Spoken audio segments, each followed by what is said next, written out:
Forget bombs and bullets for just a second.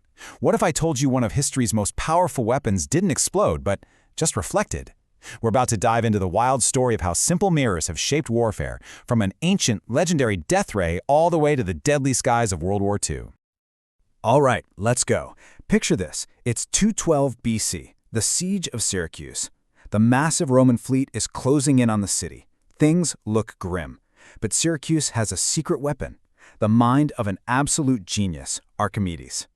And the legend is just incredible. They say Archimedes stood on the city walls, used a giant mirror, or maybe a bunch of mirrors, to focus the sun's rays into one terrifying beam and just incinerated the Roman warships from a distance. I mean, it's a super weapon from the ancient world, a literal death ray. So to get our bearings, this is all happening during the Second Punic War. And for 2 long years, Archimedes' inventions, like the famous Claw of Archimedes, actually held the Romans back. It was in this incredibly desperate and inventive siege that this story of the burning mirror was born. It's an awesome story, right? But here's the thing. When you actually try to apply modern science to it, yeah, that's when the whole legend starts to fall apart.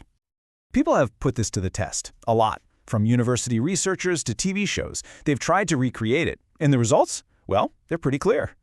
Scientists did the math. Just to get a piece of wood to smolder, not even catch fire, just smoke a little, from 50 meters away, you would need a reflective surface of 440 square meters. That is a massive area. And this is where the legend just completely crumbles against reality. The story is one mirror, instant fire, moving ships, chaos of battle. The science says you'd need a huge array of mirrors, a target that's holding perfectly still, a cloudless day, and even then, you just get a slow burn that could be put out with a bucket of water. But you know what the biggest piece of evidence against it is? The silence. The historians who wrote closest to the event, guys like Polybius, who might have even talked to survivors, they never mention it. Not a word. The first clear story of a death ray doesn't show up for 700 years.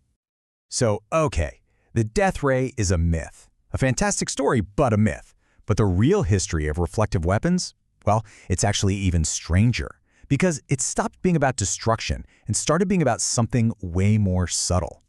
Now let's jump forward in time with me. 2,000 years, we're on the coast of England, between the 2 world wars. Before radar, Britain built these bizarre, giant concrete structures to protect itself. But they weren't designed to reflect light, they were reflecting something else. These are acoustic mirrors, basically giant concrete ears. They were built to capture the faint sound of enemy airplane engines coming across the English Channel and focus that sound onto a single point where a microphone was waiting. The goal? A few precious minutes of early warning. The idea was truly ingenious, but it had a fatal flaw. In the 1930s, planes got faster and faster. Pretty soon, the warning time the mirrors gave shrank to almost nothing. By the time you heard the plane, it was already on top of you. The system was basically obsolete before it was finished. But, and this is crucial, the network they built to connect these listening stations became the foundation for Britain's next big thing, radar. So the listening ears were a brilliant failure, a stepping stone to new tech. But reflection wasn't done with warfare, not by a long shot. Its next act would be its most dramatic. It evolved from a passive tool for detection into an active weapon of mass deception. Okay, now we're in 1943, deep in the air war over Europe. Allied bomber crews are flying into the most dangerous skies the world has ever seen, and they are losing. Badly. They need a miracle. They need a way to blind the enemy. I mean, just look at these numbers. By the spring of '43, the losses were completely unsustainable. On some missions, 1 out of every 10 planes just didn't come back. For a crew, finishing a tour of 30 missions was a bet against impossible odds. And this was the monster they were facing. The Kammhuber Line. It was an invisible fortress in the sky, an absolute marvel of German engineering, a web of radar stations that guided night fighters to the bombers with terrifying precision. So this was the central problem, an existential one, really. How in the world do you fight an enemy you can't see? How do you break a defensive net that's literally built out of radio waves? Well, you do it with something so unbelievably simple, so low-tech, it's almost absurd. You might even have some of it in your kitchen right now. This is it. They called it window. Today we call it chaff. It's literally just thin strips of aluminum foil, cut to the perfect length to reflect the German radar signals. The idea? Drop these out of a plane and each little bundle would look like a massive bomber on a radar screen, creating thousands of false targets. The first massive test was Operation Gomorrah, the raid on Hamburg. As hundreds of bombers approached the Kamm-Huber line, the crews started pushing out one bundle of window every minute.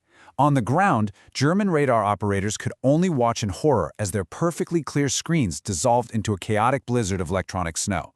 The entire system, that invincible fortress, was made instantly blind.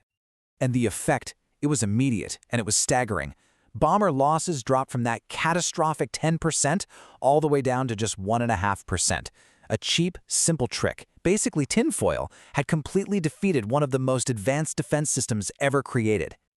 The success of Window really did change the course of the air war, and it reveals a fundamental truth about warfare that goes way beyond just making things go boom.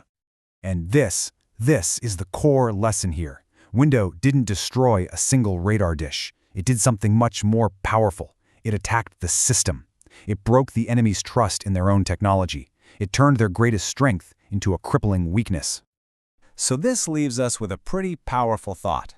From the myth of Archimedes' destructive mirror to the reality of deceptive aluminum foil, the power of reflection has always been about more than just brute force. And it makes you wonder, in our world of cyber attacks and misinformation, is the most powerful weapon the one that can blow something up? Or is it the one that just makes an enemy doubt everything they see?